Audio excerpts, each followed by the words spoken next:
Hi everyone. तो आज हम आपको बताएंगे मूव करना है, यानी आप किसी भी ऑब्जेक्ट को कैसे मूव कर सकते हैं। तो देखिए, मूव करने का दो तरीका है। पहला तरीका की मूव टूल और दूसरा तरीका है शॉर्टकट की, यानी कीबोर्ड के कीज को दबाकर आप मूव कर सकते हैं। तो देखिए, पहला पहला तरीका बताते हैं।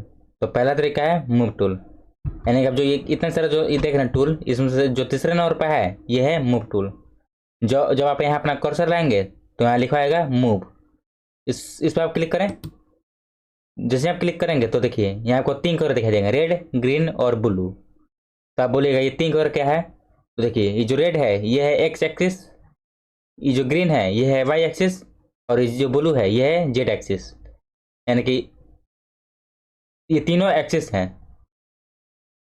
आप यहाँ पर भी देख सकते हैं, देखिए X red axis, Y green axis और जेड ब्लू एक्सिस। ठीक है, तो अब हम आपको बताते हैं मूव करना है।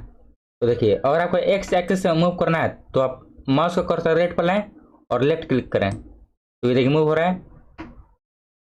अगर आपको वाई पर मूव करना है तो माउस को कर्सर ग्रीन पर लाएं और लेफ्ट क्लिक करें, तो ये देखिए मूव हो रहा है। और आपको जेड पर मूव करना है तो माउस को कर्सर जेड पर लाएं और लेफ्ट क्लिक करें, तो ये देखिए मूव हो रहा है।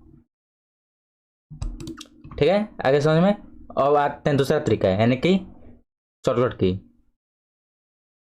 तो देखिए, अगर आपको एक्स एक्सिस मूव करना है तो कीबोर्ड पर प्रेस करें जी और एक्स, तो देखिए मूव हो रहा है।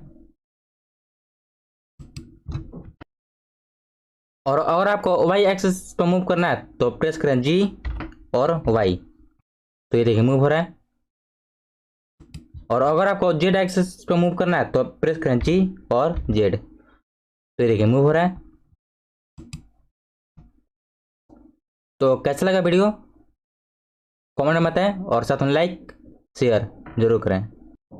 नेक्स्ट वीडियो आएगा रोटेट, यानी कि आप किसी भी ऑब्जेक्ट को कैसे रोटेट कर सकते हैं ब्लेंडर में। ठीक है, थैंक्स फॉर वॉचिंग।